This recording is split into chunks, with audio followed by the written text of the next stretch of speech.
Welcome to Clear the Clutter. My name is Margaret, and this podcast is where I give you practical and spiritual advice to get your time back so you can finally spend it how you really want.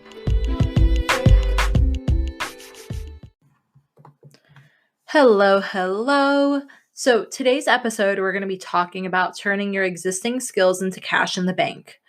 And the reason why I really wanted to dive into this topic today is because it has been a topic of my own household for probably about a couple of weeks now. All of us have existing skills that we could monetize. I truly, deeply believe that. It doesn't matter what you do.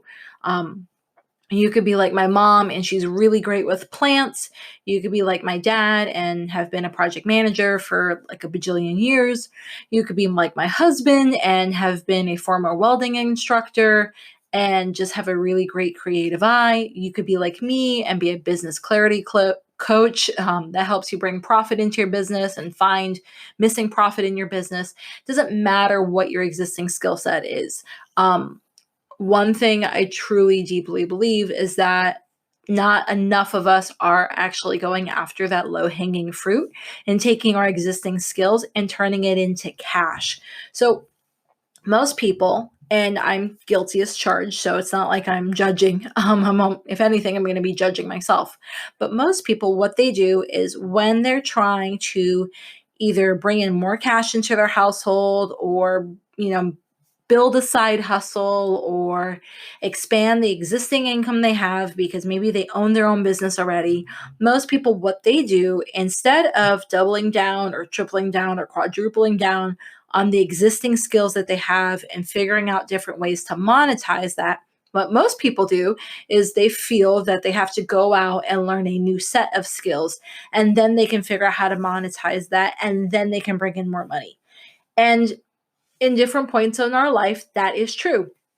When you're first starting out and you really don't have a ton of tangible skills, maybe your only tangible set of skills is, high school level skills because you were a filing clerk or you worked at a fast food joint or you worked in a car place or whatever, right?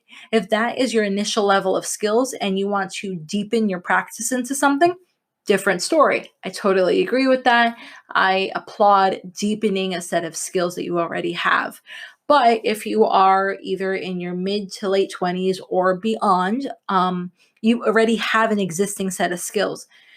And it doesn't matter your background. I mean, I have people that I talk to that, their background is they were in jail, or their background is they've only been in one type of job for the last 10 years, extreme types of realities. And I still will always challenge them and say, you already have an existing skill. Why don't we take that existing skill and turn it into cash in the bank?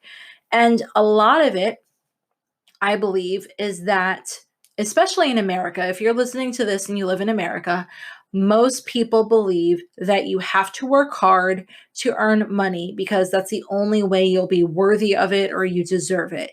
And it's a very polarizing statement. You either agree with it or you don't. But most people, they have that underlying belief.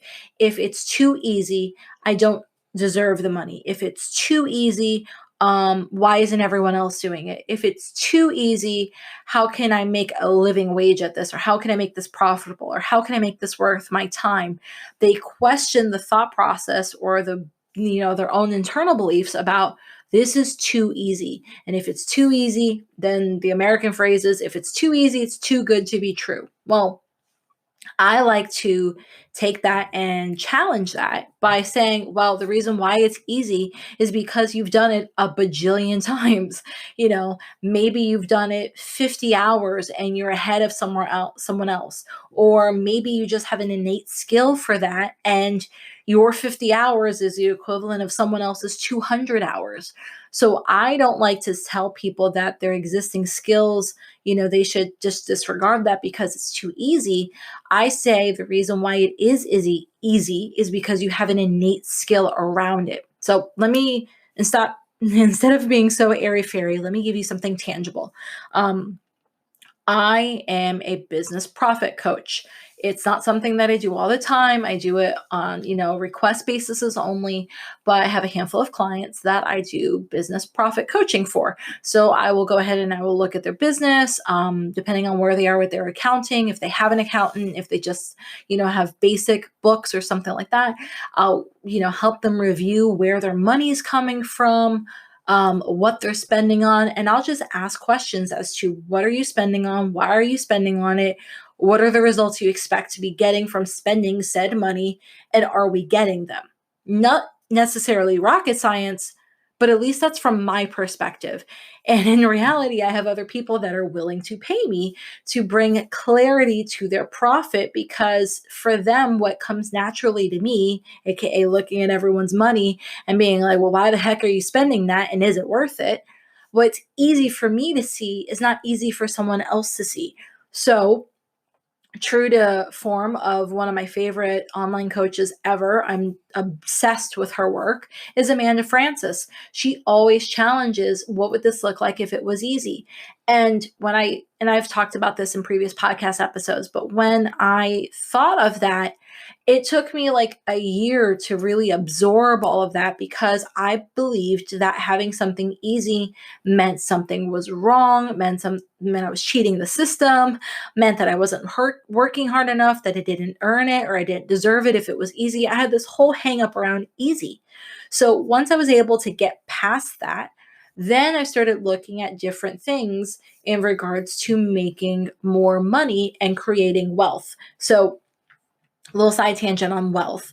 I like to use the term wealth instead of making more money or making more cash. Cash is really catchy, so obviously that's why I put it in the title.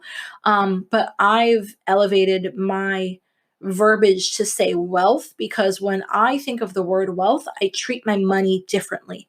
I respect it, I honor it, I try and have a plan for it that makes me feel good and gives me, a long-term result. It doesn't matter what the result is. It could be, paying my mortgage. Well, that's a long-term result. Or paying off credit card debt, or paying off a business loan. It doesn't, or buying a course. It doesn't matter. But when I look at the word wealth, I treat my money differently. When I just look at money and cash, I don't treat it the same. I don't give it the same respect it deserves. So you'll hear me use the word wealth a little bit more. But going back to the original example, with me being a business profit coach, I find it very easy. I find it so easy that it's kind of baffling why people pay me. And I'm thinking, well, why? And I was walking with my dad the other night, and we were walking the dogs, and I was just kind of like venting. I'm like, well, Dad, this is so easy. How come people are paying me for something that's so easy? And his answer was, it's easy for you. It's not easy for them. And it was a reality check, and it was true. And it's honestly what started the idea of even creating this podcast episode. Because it's easy for you or it's easy for me doesn't mean it's easy for everyone else. And what people are looking for is someone out there to help guide them to make whatever they're wanting easier to achieve. So if a business person is coming to me, whether they own a multi-million dollar business or if they own, a business that brings in $250 a month, it doesn't matter the range. They're coming to me because it's easy for me to give them outside clarity on where their money is going and is it the best use of their resources. And that's why they come to me. If they're coming to you, for example, let's say you are, I'm just going to try and make something up completely different. Say you build really great websites. If you do, by the way, totally reach out to me, because I'm a hobby website person. I'm not like a official coder, and I would love to redo mine. But side tangent. But say you build really great websites and that's part of your day job. And it's really freaking easy for you. I don't want to take away the fact that it's easy for you, because you probably have some sort of schooling or some sort of education in it. Or if you don't, you have, again, a bajillion hours learning coding, practicing coding, building crappy websites, building better ones, and then getting to the level of where you're at. So it's easy because you've put the time and the effort in. So when someone comes to you and says, hey, can you build me a website? I'll pay you blank, I'm making it up, $250 for a one-page website. And you're like, sure, I'll do it, but I'll do it for free, or that's too much. Just pay me $50. I don't want you to have that mentality because first off, that person offered to pay you $250 for a one-page website. Like, come the frick on. But B, again, what's easy for you in building that website might be something that has been preventing them from starting their business, period. Or it is so overwhelming and it's so scary that if they could just have that off of their plate, they could move on. So look at an existing skill that you have as a way to bring peace to someone's life, bring clarity to someone's life, bring relief to someone's life, not from the mindset of, this is too easy, I'm taking advantage of someone. Because that's what I hear a lot when I talk to people and I ask them, you've got X, Y, and Z skill. Why don't you capitalize on it? They're like, well, it's too easy. Or another one I hear a lot is they're taking advantage of someone. And I'm like, you're not taking advantage of someone, you're saving them time, which is what I always go back to in every episode, the most valuable resource we have. Where you spend your time and the fact that you have options of how you spend your time is the most important thing you could ever give someone. So if they pay you the $250 to build them their one-page website and link up their social media, and it takes you an hour because you needed to create some images or you needed to register some stuff and link some stuff and whatever, right? It maybe only took you an hour, and in exchange they gave you $250, but you don't know that you possibly saved them 5 hours. And those 5 hours is 5 hours they could have been spent working on their business, spending time with their family, relaxing, sleeping, cooking dinner, whatever. And that they value doing those other activities more than they value the $250, hence why they're willing to pay you said $250. So right now, during the COVID-19 coronavirus pandemic, when all of us, even the ones that are employed, because right now I am employed, I am considered an essential worker, while all of us are stressed out and being coughed on and having to work in really freaking weird conditions, and we'll be able to talk to our kids and our grandkids and hopefully our great grandkids about the time that we lived through a world pandemic where everything basically shut down. Again, if the stress is too much, I want you to go back to the previous episode number 28, and listen to how I handle the stress and how I deal with stress when it's that big of a stress. But if you're already past that and you're handling the stress pretty well, I am going to challenge you to go ahead and take whatever existing skill you have and turn it into extra cash in your bank account or extra wealth in your bank account. And again, it could be something super small. It doesn't have to be, whenever I bring up turning an existing skill into money in your bank, sometimes it just means so that it can help chip away at the grocery bill. Or maybe that money just helps pay down some credit card debt faster. Or maybe that money goes into savings. Or maybe that money is how you guys have date night. I've used little side hustles in the past to pay for courses that I wanted. Not every single thing that you do has to replace your existing main income and has to make you a bajillion dollars. So I don't want that to be something that holds you back and be like, well, this existing skill I have, I could probably charge about $50 for it, and maybe I'd make $300 a month with it, but that's not a livable wage. So let me not waste my time. So to that point, if that is your objection, because it came for someone, so whoever's listening to this, and that is your objection, this answer is literally for you, plus some dog snores. If that's your objection and you're saying, well, I can only earn $300 a month with this skill, what's that going to do for me? So there's different things you can do with that money. You could put it in a savings account / rainy day fund. You could take it and put it towards existing debt that's just stressing you out and you want to pay off. You could take it and put it towards a vacation fund, which I definitely believe that none of us take enough vacations. You could put it towards a furthering education fund. So like me, maybe if you really love to pay for courses, you can use that money and it could help pay for future courses for you. You could donate it to charity. There's tons of different things that you could do with the money. And from there, once you've done this enough, that is when I would challenge you to reach out to someone like me, whether it is me or whether it's someone else. Reach out to someone like me and say, okay, I have this skill. I have taught or whatever, I've taught, let's say, no, let's go back to the website person. So say you can only make $300 a month building websites for people, because that's all you're ever going to do is one-page landing sites for people, right?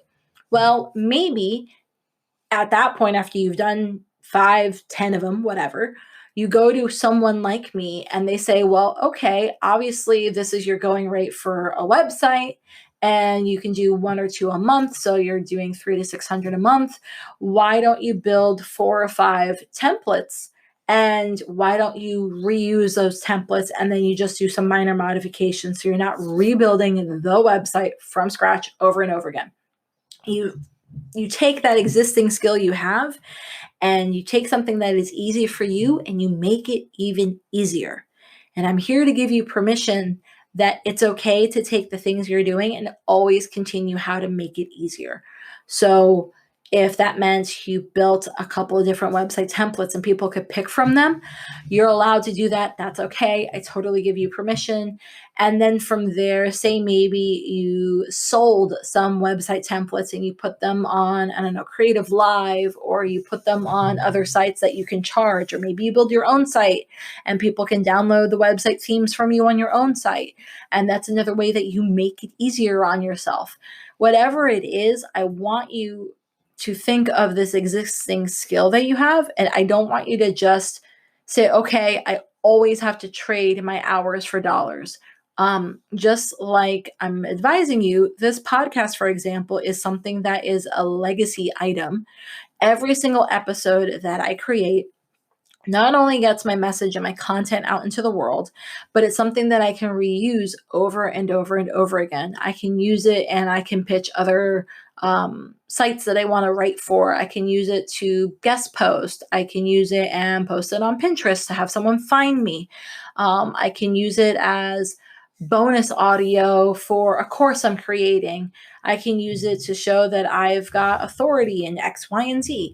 So it's something that, because I'm taking something that's very natural to me, which is gabbing in front of a microphone at 11 o'clock at night, I'm taking something that's easy for me, giving advice, gabbing into a microphone, and I'm making it even easier. I'm turning it into a podcast. And from there, I'm making it easier. I'm taking that message and then pushing it out to social media and into my amazing newsletter.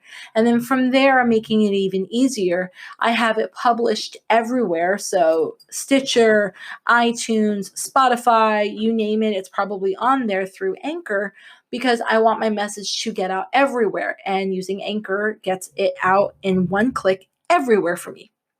And then again, I'm taking it another step further and I'm making it even easier. I'm allowing myself to get paid while I'm doing all of this. So it's easy on top of easy, on top of easy, on top of easy. And to be honest, I probably don't even know what the next version or level of easy is.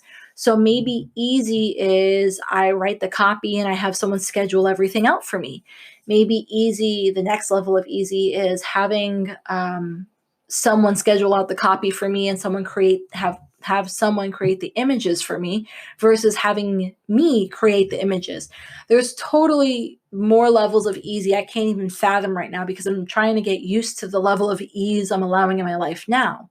But in the meantime, I'm taking an existing skill I have, I'm turning it into cash in my bank account, aka wealth in my account, and I am rewiring my belief that getting paid doesn't have to be hard. Getting paid can be easy.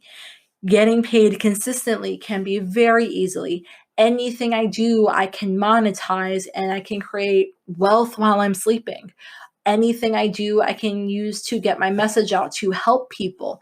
So all of these little things that I'm rewiring as I'm creating these podcast episodes with you guys and gals is an effort to help myself, but it's also an effort to help you because I remember when I was frantic trying to find someone that would make my life easier because what I was doing was hard and hectic and stressful and the shit wasn't working, and I was like, oh my god, there has to be a better way. So I remember, hence why I'm so obsessed with Amanda Francis, why I spent countless hours searching of someone for I used to say a prayer. I'm like, for love of God, can someone just make this shit easier for me, because what I'm doing is not working and I'm stressed the fuck out. So you might be that prayer and that answer for someone. And I don't want you to take a skill that, whether it's God given or evolution given or just through sheer determination, I don't want you to take that skill that you're 80% of the way there and discount it because the remaining 20% is too easy to make money off of. Someone out there needs you, and you can make someone's life so much easier if you just got out of your own way. So, with that being said, I'm going to give you some journal prompts to kind of help you shake out some old beliefs and help you figure out what the skill is if you've been listening to this and you haven't thought of that skill. I'm going to use these journal prompts to help you kind of shake out that skill that you could use to turn into extra either cash or wealth in your bank account. So, don't worry if you're listening to this and you're walking or you're somewhere where you can't write the answers down. The journal prompts are always at the website, margaretstevens.co. And just look for episode 29, Turning Your Existing Skills into Cash, and you can find the journal prompts there. Or if you have subscribed to the newsletter, which I've talked about in the past, is my favorite thing in the entire world. You'll always get the email with the journal prompts and the audio podcast sent to you every single time an episode comes out. So you can always grab the journal prompts from there. Or if you follow me on social, you can find them there. But my favorite place to send them is to either put them in the email newsletter or on the website and make it easy for you guys to find /copy and paste /answer. So without further ado, let's get into the journal prompts. So journal prompt number 1. What's an existing skill that I have that people are always coming to me for help with? So again, answer that one. People are always coming to me to have me help them find clarity around what the heck is going on with their money. So that may not seem like a tangible skill, but you can turn it into something tangible. Question number 2. What's something that I love doing and secretly want to get paid for it? I really kind of love looking at people's books and seeing how they spend money and where they spend money and challenging why they're spending that money. It's something that's totally geeky and nerdy. And if I was any better at it, I would, for some reason, figure out how to be an accountant. But being an accountant doesn't light me up. So I'm a business coach instead. So something like that, something that makes you giddy, geeky, and nerdy inside, and you would secretly want to get paid for it, that might be an existing skill you have that you could turn into money in the bank. Question number 3. If I, Margaret, was to pay you for the skill right now, I'm going to hand over some hard-earned ducats to you. How would that make you feel? Does it make you feel happy, sad, angry, stressed out, overwhelmed? How does that make you feel? Question number 4. What beliefs did you just identify from the question above? And is that belief ultimately true? So if you felt happy, but you felt nervous, well, is it ultimately true that you have to be nervous? You're obviously good at this. Why are you nervous? Or if you feel like it's too much pressure, well, is that ultimately true? Who's putting the pressure on you? They're coming to you because you're going to make their life easier. You don't have to make this complicated. You kind of get where I'm going with this? Whatever came up, whatever bubbled up in you, basically, is that ultimately true? And most of the time it's not, and we're just putting too much pressure on ourselves. Question number 5. Yeah, 5. What would getting paid for the skill you already have look like if it was easy? So my version of that is I have coaching clients that I work with. We do a set number of hours, and I review things, and we have a goal for every month, and we hit the goal. That's it. We make it easy. Sometimes I can do it in person, depending on the client. I can do them virtual, again, depending on the client. And we meet on Mondays because Mondays is the best day for me to meet. So again, we make it easy. And if there's something they need to send to me, there's always either text or email. We don't have to make this complicated. We can make it easy. So if the skill you're going to get paid for, what would it look like if it was easy? And then question number 6, the final question in your journal prompts, is what's something that you can do to remove a step and make it even easier?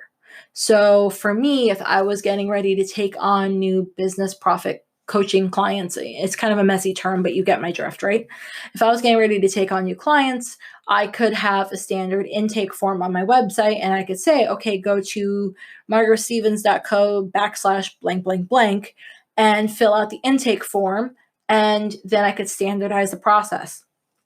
I could set up a PayPal button and have them pay me ahead of time, and then I just owe them the amount of hours versus having to chase down, to be honest, some of my clients because they're not that great on paying me on time. I could set up a block rate and say, okay, we seem to be averaging X amount of hours. I'm going to have you prepay me for that amount of hours ahead of time. And then if you go over, we'll adjust from there. Something I could do to make it easy would be to standardize some of the homework and practice I put people through so that I'm not recreating the wheel every single time I'm working with a client. Little things like that. Even I, someone that is on this podcast and touting all of this stuff to you, could always make it easier. And sometimes that even means having someone point out to you where you get frustrated. They can point out like, well, can't you just simplify it by doing X, Y, and Z? Whether it's someone like me that's a coach or whether it's someone that's a friend and just observing you, there's always a way to make it easier. So with that being said, I am going to challenge you to reach out to me in whatever form you want, whether you respond back to the newsletter, whether you reach out to me on social media, whether you go to the blog, and I want you to tell me what's the existing skill that you have that you could turn into extra money in the bank today. Because right now, especially during this pandemic, there is no reason to be turning away money. We could always have more money in our bank account to do good with. And I want to see you do good with it as well. And I want to see you make someone else's life even easier by, using your gift. So that is that. And I appreciate your time. Have a great day. Bye, guys.